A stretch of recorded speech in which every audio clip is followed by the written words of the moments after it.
Yetta, what in the world do I do when the writing's on the wall? Take action fast. Moving forward with the Dekker Team.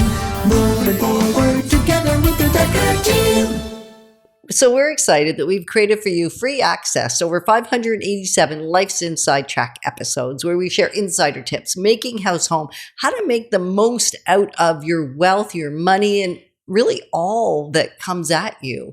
And the great news is you can get access to them from home, from the office, or on the go. And if you haven't subscribed to our YouTube channel yet, it's time. It's time so you can get access to these early and quickly and get the insider information that you deserve. So we're going to explore. We got an exploration today, don't we, Ken? Mm-hmm. And the exploration is often when a home goes power of sale, when a tragic thing happens in our life, it gets even more tragic because we don't take action when we could have. And it's not actually necessary. Most of the time we can be prepared and it doesn't eliminate the problem, but it certainly makes it better. So we're going to explore how to do that. Yeah. And, first of all, I think maybe we should do the definition of what a power of sale is. And power of a sale just means that somebody has loaned you money against your property. Your property is the equity in your property and the piece of real estate you own. Yeah, it's your collateral. That's the word I'm looking for. It's the collateral for you to get the loan. Now, that can be your first mortgage. It could be a second mortgage. It could be a third mortgage. Anybody who has a loan against your property can force a power of sale if you stop making payments. Now, there is a distinction because some people talk about foreclosure, and foreclosure in Canada is very, very rare. And a foreclosure happens frequently in the United States. And the significant difference is in foreclosure, when the person puts you under foreclosure, they get the money of the house. Whether it's more than you owe or less than you owe, they get all of that, and then that's it. Well, they have and no further recourse. Right. And there's no legal connection to you in the home that you used to own. And no responsibility to you. Right. No responsibility to you and no recourse. You are done and out of the picture. So power of sale in Canada is much more civilized, I like to think. I'd agree with you, actually.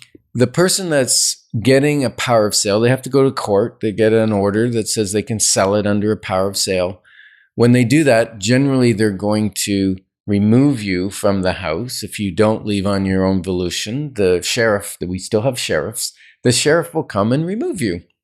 Why are you smiling? That's such a sad, horrible thing. I'm smiling because it's funny that we still have sheriffs. It's like the sheriffs in the Old West. That's why I'm smiling. Okay. Anyway, it's a really hard thing if it happens to somebody. It's probably one of we've got lots of clients that have shared stories of this. We've helped many navigate this, which is what we're going to talk about, so they don't have to go through this process. We're going to teach them how to read the writing on the wall and take action. So in a power of sale, the banks or whoever's taking that power of sale is required to try and get the most for the property. Typically, they don't get high as market value because it's vacant. Sometimes it's in poor condition because when you don't have money, you don't generally maintain your home because you don't have the money to maintain it. Not always. I've seen some power sales where the property's in great condition, but most of the time it's not.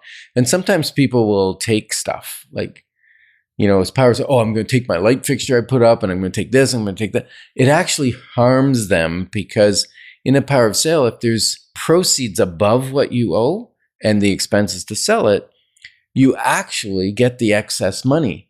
But in a power of sale, if it's below what it costs to sell it and the expenses, the legal fees, and the interest and everything, you actually still owe that money. So unless you go bankrupt, you still owe that lender the balance and they can still come after you for that. Yeah, so it really is things that most people aren't aware of the implications of letting the house slide and not taking action when the writing is there. Because if you're not about to make this month's payment, if you're not going to be able to make the next 3 payments, you can start to see evidence of what's going to happen down the line. And that's when I think many of us, and I've heard this from many of our clients, it's hard to say help. I can see that I'm going to get deeper and deeper into trouble. I'm having trouble making my house payments, which is usually the last thing people stop paying. They're going to stop paying other things before their mortgage payments. So that's part of the writing that's on the wall. When you're having a hard time making other payments, the mortgage could be next unless you can see a way of getting it caught up. Yeah. And if you can't see a way out, what we see sometimes, unfortunately, is they'll have a first mortgage, they have equity in the property because it's built over the years. And quite often it's a financial setback, whether it's a health issue or a job loss or something, a divorce. There's things that cause this. And then they sometimes borrow more money because they can't make their payments. So they borrow more money on the house. That's a piece of writing on the wall that you're going to struggle because now you got 2 payments to make. And it's harder. So as we do that, as we see that happening, or third mortgage, recognize that that's saying, I can't afford the house I'm in right now. I need to make a change. And so some of the steps. Right. Well, the first step is pick up the phone. Like call somebody that you can trust to help you walk through it and that will hear what's up for you and help you decipher the writing that's on the wall and what's inevitable. Because what we do know is if you take action when you're still in control of the home, you're going to sell it for more money.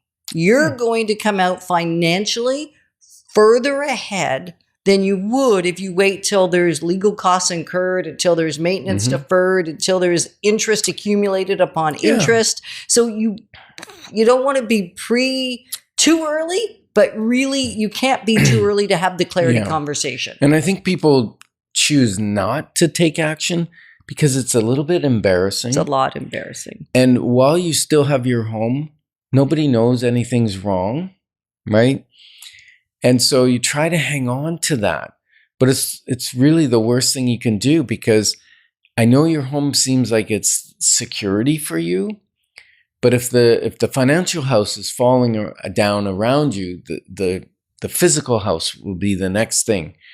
So take action.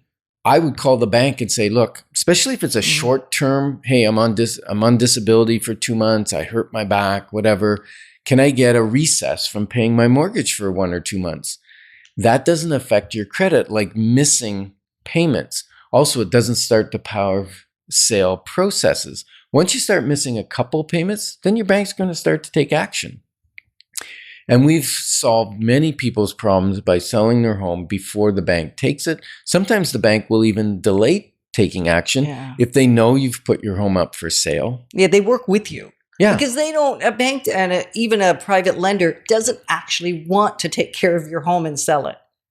No, they don't want to own homes. That's not their business. They're in the business of loaning money, not selling real estate. Right. And so if you ask for a recess and you say, I'm putting my home up for sale, I am going to pay my debts off.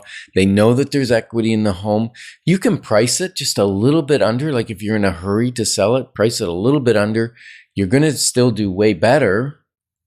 And you can start over. Yes, you'll go have to rent, but at least you can rent knowing your credit rating's good and you'll be able to rent something. If you let the whole plane crash, it's very hard to rent then even. Yeah, it's impossible. Yeah. So tragic things happen in our lives and we're just saying, let us help you navigate it before it's terrible. Yeah, because together we can clarify options because then wisdom will flow for you.